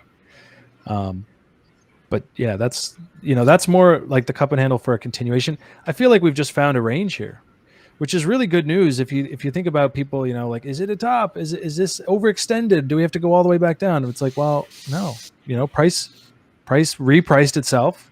It got up here and it's just hanging out. It's living. And there's no massive fall off in volume. I mean, maybe started here, but they're still around. There's buyers at this level, and they're probably putting a little floor in here, it looks like. So I think Atom looks great for continuation. It's just a matter of when, and then how long do you want to sit on it? What other opportunities are you missing? All that's fun stuff. If you want to overtrade and overthink. Hey, will you pull up Oxygen?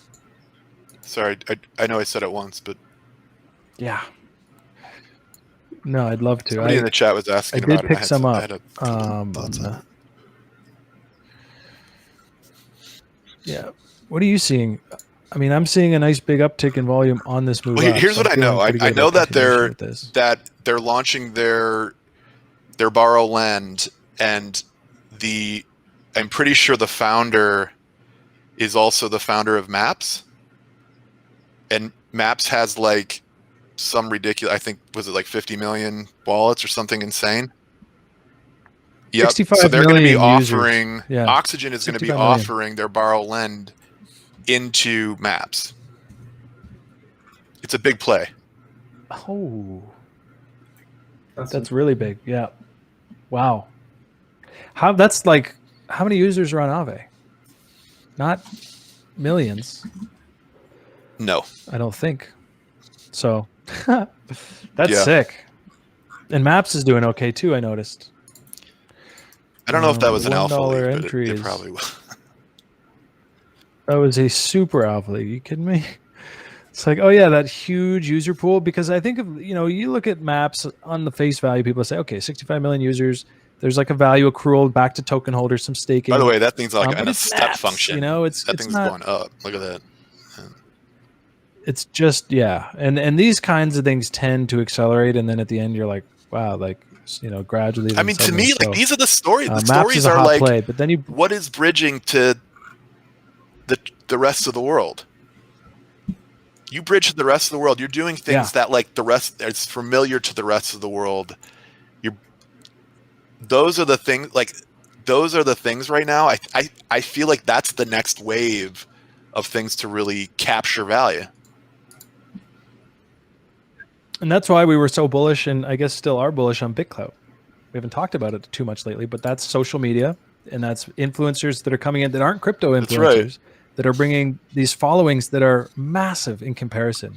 Like small time non-crypto influencers will have 1 to 2 million subs on their YouTube. It's like, okay, get a little following, and they're coming on to BitClout and going crazy lately.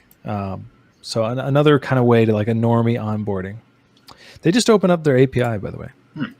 So they are exchange ready now as of yesterday. So that should be cool. Absolutely. Maps, Oxy. What else do we like in? These are all Solana plays. Another one, FIDA. FIDA's one you've told me about before, Dan. How do you feel about FIDA these days? Just broke out. Yeah, I have a friend who had built a relatively monster-sized position in it, and he was sweating it for a while. And it's one of those things. Like it has its place in, obviously in the Serum community, and then in the Solana community. Hxro Network is talking with them about building some interfaces for our options protocols, and I think they're just right now they're kind of the leader in that segment. So they're kind of like super under the radar. Super. Like nobody knows who FIDA is, but if you look on Serum, it says right on it. It's like powered by FIDA or swaps or AMM, whatever. That's the only evidence I've seen of it sort of out in the wild. But yeah, I like them. They're a real smart group of guys as well. And is this not like a cookie cutter chart to Maps that we just looked at? I mean, that thing has like my two sort of. It looks like it again, like another step function that hasn't parabolaed. Like parabolas scare the fuck out of me. Like they're great if you're long, obviously, but when you have like a long-term view on things, the last thing you want to see is a parabola. Like, so if that thing goes vertical, you almost have to like nuke yourself out of the position to reload. But I like these ones that just have been. Yeah. I mean, I think we're all familiar with a token that's kind of done the same thing, but it like I look for those, and then you look for those, and then they have a fundamental case behind them. Those are really good plays. And they'll bore you to sleep if you bought at $1 and you're just sitting here from February till now and you're up 3x. I mean, that's a big amount for a fairly liquid token. That's great. But guys like me have to remember to like hold. I picked this up at $1 when you guys first told me about it, and I'm just like, I look back, I'm like, wait, where did my bag go? Oh yeah. So before the parabola hits, I've been slowly building maps, Oxy. You know, it's the most comfortable place for me right now is just these Solana projects. I just don't see that they've had their day in the sun. Their day is coming. I agree. In my mind. Yep. So Solana summer, is it going to be the next memed into existence kind of thing? Or is there a thing there? Is it a hackathon? Like, is something actually coming? Or is it just this assumption that there is a hackathon by then? Coming? Just announced today that I don't know what the grants, like the prizes were, like I think $1 million, obviously, which is for the Solana ecosystem at this point is a small amount, but still really exciting. And the last hackathon was great. It was a noticeable uptick in the amount of projects that submitted, and just some really intelligent development teams doing some really cool shit. What about Cope? I see it. I see the meme. You know, I kind of looked it up the other day. It's like about following influencers, guys making calls. It's Daniel. Yeah. Are you familiar with this? Like, how is it real? This is and legit? look, I could be totally fucking wrong here, but to my knowledge, Suzu made a joke one day or some kind of comment about a token ecosystem to where traders could kind of look at their Twitter posts and use it to analyze sentiment, something along those lines. And then this developer, created the Cope token, which I believe is accomplishing just that. Solana ecosystem, it's on FTX. It's one of the lower market cap coins, and it's also a meme. It's Cope. I do think that they've gotten some notable investments from VCs and things like that. So if you're into low caps and shit like that, I know the guy building it is super legit and well respected. It's rare that the guy building something is a known factor. Yeah, Cyril. I think Cope is super solid, and especially if you're into low caps and you want that low cap exposure in the Solana ecosystem, this kind of has a cult following. You've got a lot of influencers talking about Cope. Cope is a meme for crypto. In itself, funds bought this shit, so why not you? I love when you say low cap about a $71 million token. Low-ish, that's how we know we yeah, lowish. No, but it's the new. There's 107 tokens right now. Once again, though, people are furious over the FDV. The FDV is huge. Guys, that's really like middle of the curve thinking, right there. Just who gives a fuck? Whatever. By the way, Ethereum with an astounding bounce from that dump. Yeah, I bought the dip. That was a sick dip. It's so fucking. It's being purchased right now by. It's a bullshit ass dip. Like you said, Rob. It was probably the Facebook earnings and shit came out, and Bitcoin wasn't on the balance sheet or whatever, and hey, let's dump the market, and oh, you shorted? Like, thanks for the rocket fuel. Yeah, totally. It's what's really exciting to see as we grow is, okay, some group of whales, like you say, Rob, are probably trying to position themselves on that one and run that play, and maybe they closed and that was it. Or there's just now there's just whale wars. It's like, oh yeah, you want to short the Facebook non-event? Well, how about this? I'm going to buy that entire dip and nuke your short, and we're going to send it to 3K. Yeah, and it's kind of like growing into this.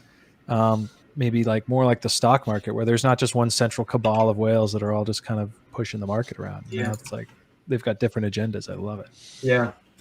I mean, the bottom line, this is when you get those big moves in the BTC cross or the ETH cross.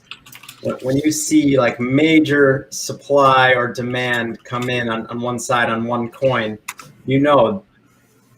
that person doesn't care what fucking Bitcoin's doing, what anything else is doing. They're going after that one coin. So that if you're charting that coin against another one, it's going to look fucked up because they're coming for this one.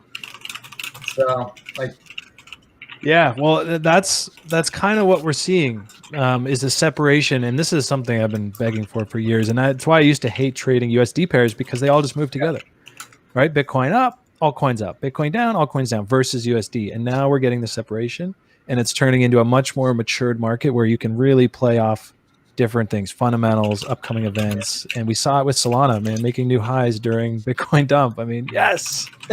It's happening. It's also the best way to send a very strong signal to people that this thing has a life of its own. This thing has money flow. So sometimes the best time to send a signal to people, like if you have really strong holders, the diamond hand people with deep pockets, and they say, fuck it, everything looks like shit right now. I'm buying Solana. We're going to make a new fucking high, and I'll show you. I'm putting my money into it right now when all you guys are dumping everything because you're scared. So it really, the best kind of marketing. Yeah. Be the green on a sea of red, and then everyone starts to look at your project. It's crazy. And they don't, So it's a good point. Beautiful. Well, is there any other coins, charts you guys want to pull up as we start to get close to the top of the second hour here? We're getting ready to wrap. Final thoughts, chart requests. I mean, one thing I'm just thinking here is just buckle up for a little volatility. Like the last 60 minutes of trade is it's about as volatile as it gets. I mean, we had some real moves here, and I don't think it's just going to die right now. Let's watch what happens into the 4 p.m. Chicago time when the CME futures do close. And then let's watch what happens going into the daily close, because we had another all-time high for ETH. We'll see how that closes.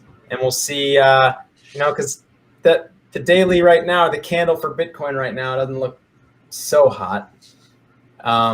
So we'll see. I think we're going to see some price action in the next little stretch here. So for those who can use them, Wix products, perfect in these situations if you're non-US.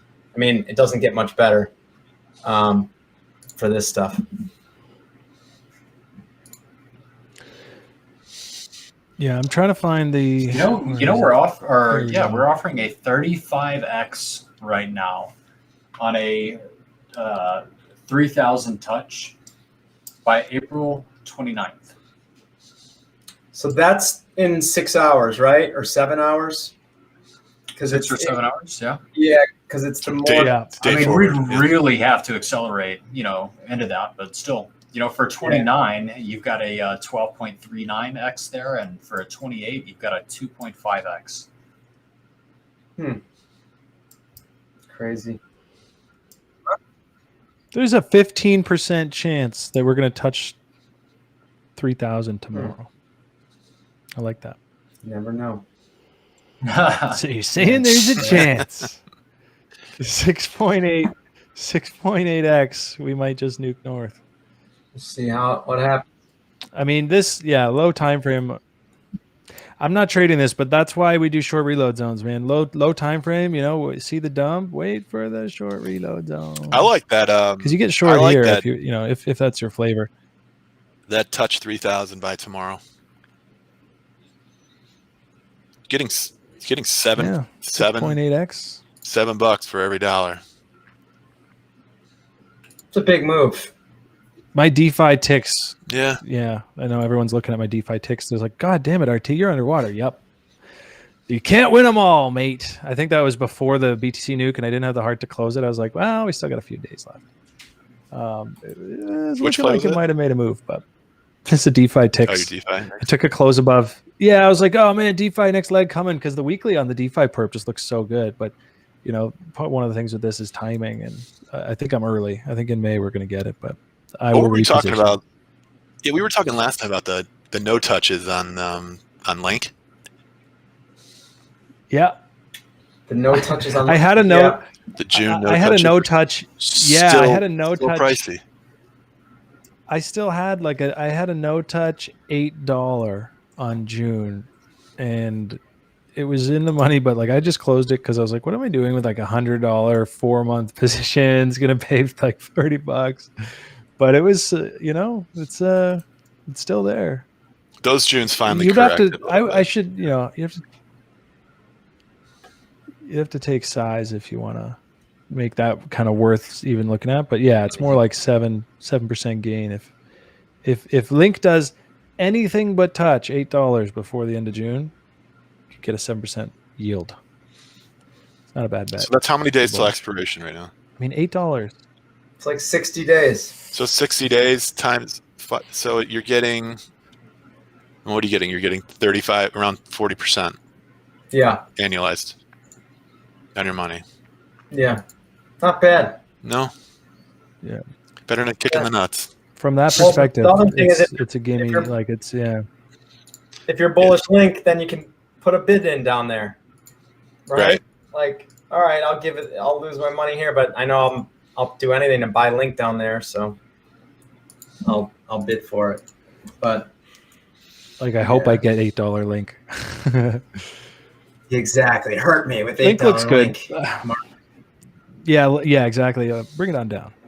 In fact, the superstitious might just want to take that bet just because, like as soon as I say no touch 8, it's going to go down there and try to jinx it into their bids.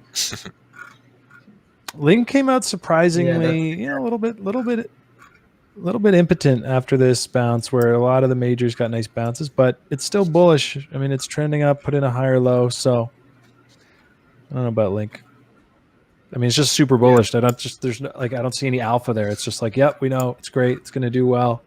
Park your capital here. It'll probably do, if the market performs, Link will be there. Yeah, it's become like a blue chip. Yeah, very much so. So, but I don't see what are they going to announce a partnership that's going to push them up? Like I don't fundamentally get how to then trade it. Like I don't know where the edge is, but aside from just what happened to Zeus Capital is what I want to know. That was a psyop. It was literally some of the Link guys that invented this villain, Zeus Capital, so they could unite everybody, against them. I love it. Yeah, to pump Link. Harden the Marines. That was like the original GME. That was like the GME 1.0. Yeah, I mean, right? Definitely Galaxy Brain move. I mean, everybody hated Zeus Capital because everybody had, Link fan or not, you'd gotten that targeted advertising, from Zeus Capital. That, you need to short Link. Link's just and they were promoted. They were promoted tweets, right? Yeah, and shit was so fucking annoying. Fucking amazing. That's hilarious. So definitely Galaxy Brain move, but those guys are, community full of Altus. I wouldn't expect any less. You got into it once with them, didn't you? Yeah, like 2019. What was that? What did you do?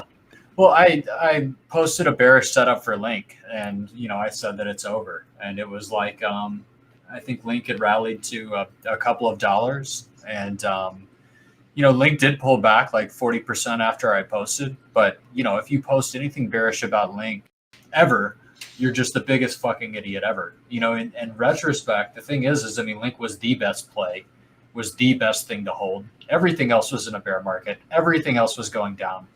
If you look at who some of the richest, biggest whales in DeFi are right now, they were the Link guys because they didn't get wrecked by the bear market. They made a shit ton of money, and then they rotated into all this DeFi shit and got rich as fuck. Yeah. So, I mean, the joke's on me, at the end of the day, but never, ever say anything bearish about Link unless you just want to catch these hands. Like, it's just a bad idea. That community's been intense for quite a while. It's kind of impressive. I feel like everyone who bought Link at 30 cents never sold any. I mean, they've got the strongest hands in crypto. They had extreme conviction in Link. They held when nobody else believed in anything. They held when other people didn't believe in Link. It's one of the things that makes me super bullish on Bancor. A lot of the people in Bancor are the Link guys. There's a lot of crossover in the communities. So those guys never fucking sell. I love a cult community. Apparently Floppy Cox in our chat is a part of that Marine Corps. Yeah, I mean, they're right. Chainlink will be what takes crypto to the next level. I mean, the thing is a lot of people don't realize that Chainlink enables a lot of what happens in DeFi. You need a reliable Oracle service to do a lot of these DeFi things without, everybody getting fucking hacked. And when's the last time you guys have heard about a big DeFi hack? It's not, sure, these things do happen. And, we're seeing 1,000 rugs a day on Binance Smart Chain and, a bunch of bullshit over there. But, in terms of the incumbents on Ethereum, we haven't really seen that in a while. There's a big difference between DeFi summer and now, maturity wise. We don't have, everything's kind of battle tested and battle hardened. But right, like part of the evolution of it, like I think people forget, like they come here to make money, but the trade-off that you're getting is the level of risk that you're putting out. So like part of that risk is the rug risk. If you were involved in DeFi summer and you had an opportunity to make like an ungodly amount of money, but you really had to take, there's a natural trade-off for the risk that you're providing, which was helping to harden the system. Now, one thing that's interesting to me is like, has there been a hack on Solana? Not yet, but there will be. Thought you were looking at like the 5-minute chart. I was like, wait, what? There will be. I think that it's naive to say that there won't be. It sucks, but it's kind of just the cost of doing business. There's not like big bug bounties for these things. And these hacks, people taking the money, it's kind of a bug bounty in that sense. I will say that's what it is, right? You can come into Ethereum and you can hack and you can take the Ethereum, you can take the whatever, you can sell it to Ethereum, and then you can route it through Tornado Cash and you can take the money, right? With Solana, I don't know what the fuck you're going to do. Maybe you just hack because you're mad or you don't like Sam or you want to prove a point because somebody's been cocky or somebody's gotten complacent. Dude, who doesn't like Sam? That's the kind of thing I could happen there. Everybody likes Sam. I don't know one person that doesn't like the guy's not. He's super likable. Unlikable. I mean, CZ's the villain. So I'd love to see Operation Save the Daily right now. If they close this thing on the highs of the day or near it, and it's a big ass green hammer with volume, that'd be a great look. So whoever whales out there who are watching or listening or Bobby, do it. Gestalting. Oh, I'm not. It's parked on the 12 EMA right now, so this has got to be our low if we want to stay bullish on the 4-hour. Yeah, I guess. I don't know. I don't trade too hard off those, but it looks cute riding up this EMA right now. Yeah. So let's get a bounce. Well, this is fun, guys. Guys, it's been almost a full 2-hour sesh to make. If you're still here, we still got 220 strong. Smash that like button for us. Smash. I mean, the algos, they look at it and they really, it matters. Also, make sure to click that. Subscribe. There's the new Trading Pit Discord. Oh, that's right. That's a great spot. Yeah, check out the Trading Pit Discord. Been amazing. Community's huge. We closed the Trading Pit on Telegram down. So if you guys were there for a while, in the pinned message, there's a link to the Discord. We'll tweet out a join link for the Discord. And RT, whoever ends up tweeting that out, do not change the join link. I've already got it set to a permanent link, so we can have the same link at all these different places.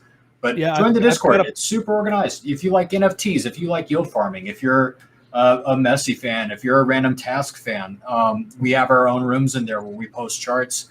We have yield farming rooms where you can learn about that. We actually have a new total fucking category of rooms now, all based around the Solana ecosystem.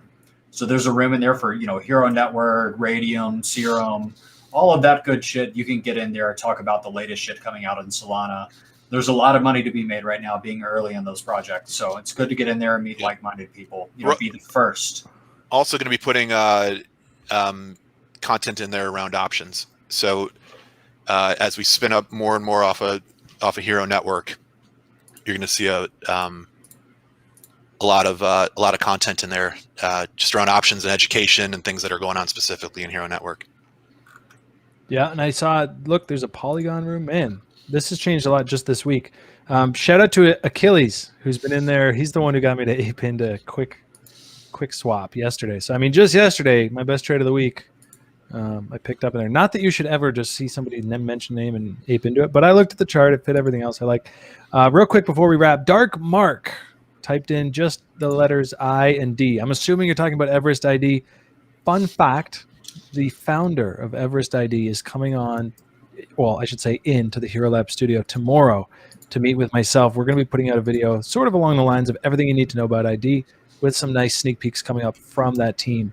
So stay tuned for that. If you guys are into ID, if you're holding like I am, it's down in the reload zone. Nothing to worry about. I'm pumped. It's just trending up as far as I'm concerned. And I am not, I could not be more excited about meeting with Bob Reed tomorrow. So stay tuned for that. Should be live sometime on Friday evening on the channel as a pre-record video. I'll be live Friday, 3 p.m. That's when I'll be back. Until next Wednesday, you guys won't see all of us necessarily, unless you catch Shitcoin Church with Crypto Messiah at mysterious times. So be sure to hit the bell so you'll know when he's going live somewhere next week. All right, guys. Right. Thanks for sticking around with us today. Hit the like, hit the sub. Have a wonderful day. And whatever you do, always play from a position of strength. Take care. Thanks, guys. See ya.